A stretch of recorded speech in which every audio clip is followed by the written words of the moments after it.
common practice. It often looks like this. Have you ever been in a situation where you had a cough, your relationship broke up, you lost a loved one, or had a challenge in your business? I remember when that happened to me. How does that feel?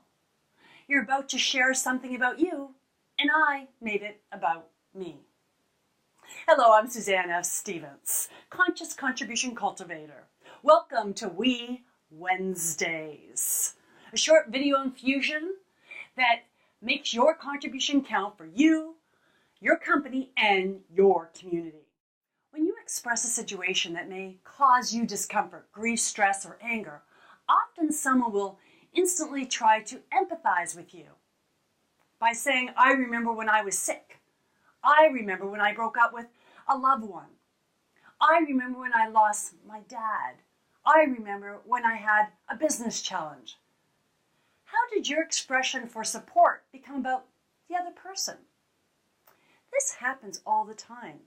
Many tout to be more empathetic. However, I suggest out with empathy. I know, not a popular perspective, but hear me out. What is empathy? Empathy is defined as the ability to understand and share the feelings of another, often described as walking in someone else's shoes.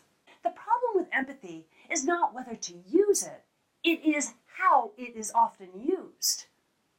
If your client is having a challenge gaining buy-in to a situation, or your friend can't seem to overcome a hurdle, why do we feel the need to say, I've been there?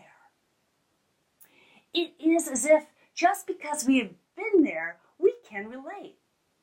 This just in. Two people don't feel exactly the same emotions when confronting the same or similar situation. Sure, we can distill their experience down to a few emotions such as fear, like, dislike, happiness, feeling good, love, or belonging.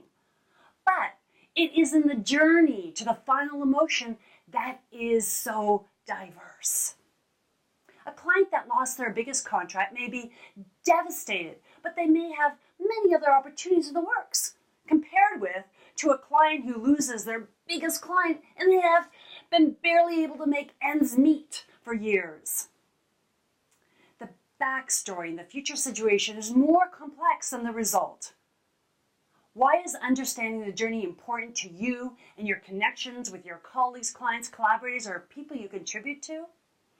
Well, because if they are sharing it, they want it to be about them, not you.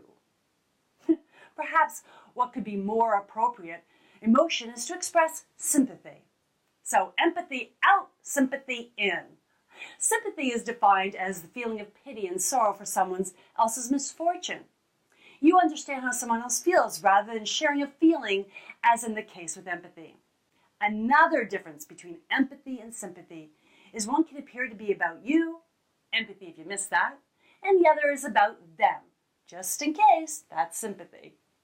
In both cases, you can take a genuine interest in someone, but when you sympathize, you can keep all the focus on them and be an active listener. Often people just want to talk. If they don't, they won't. But at least you'll be demonstrating that you are there for them. Is expressing sympathy enough?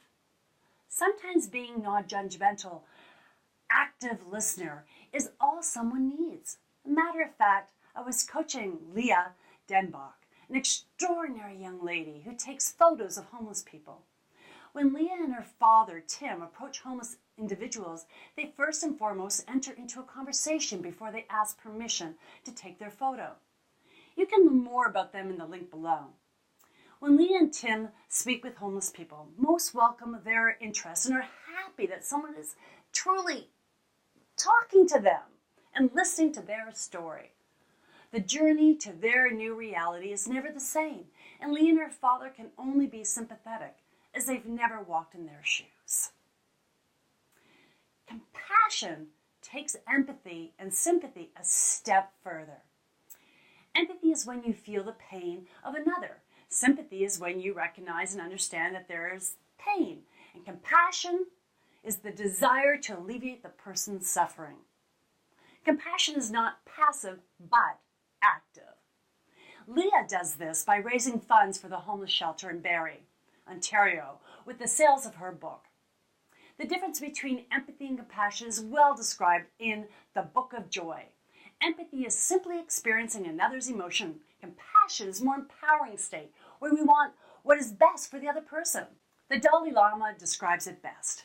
If we see a person who is being crushed by a rock, the goal is not to get under the rock and feel what they are feeling. It is to help to remove the rock.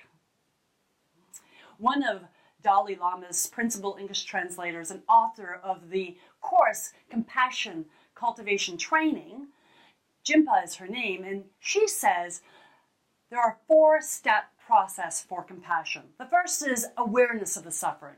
Second, sympathetic concerns related to being emotionally moved by the suffering.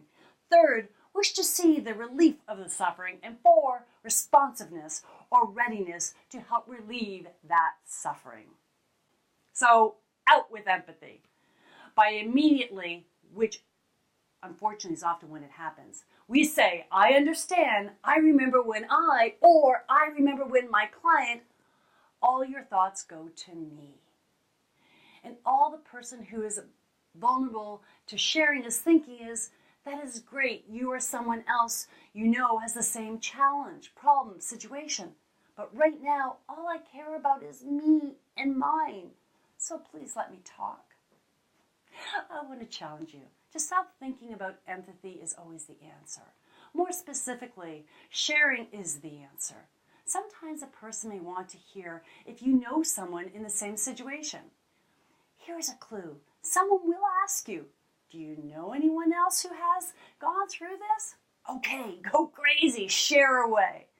Let them know about someone else. Pay attention to the clues when someone is sharing. What do they want from you?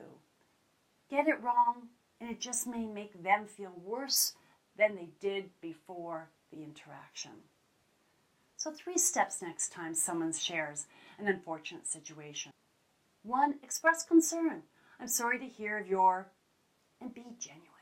Number 2, thank them for sharing. For example, I appreciate you sharing this with me. And 3, ask if they want to share more about it. For example, would you like to share more about it?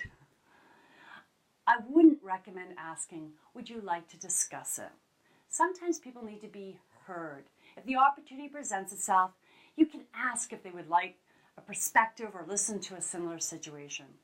Gain permission before giving in. Remember, it is a conscious contribution, not about me.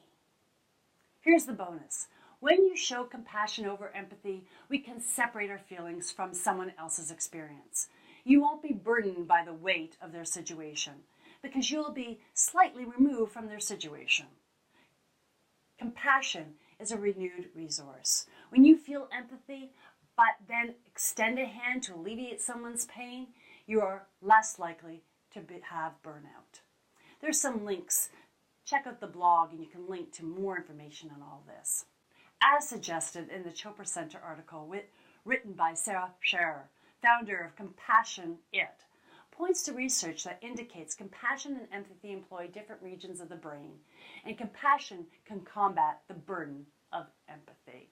So out with empathy. Not only will you make the discussion more focused on the other person, but you'll be able to remove yourself from their negative emotions. Allow for your enhanced well-being. Until next time, make your contribution count.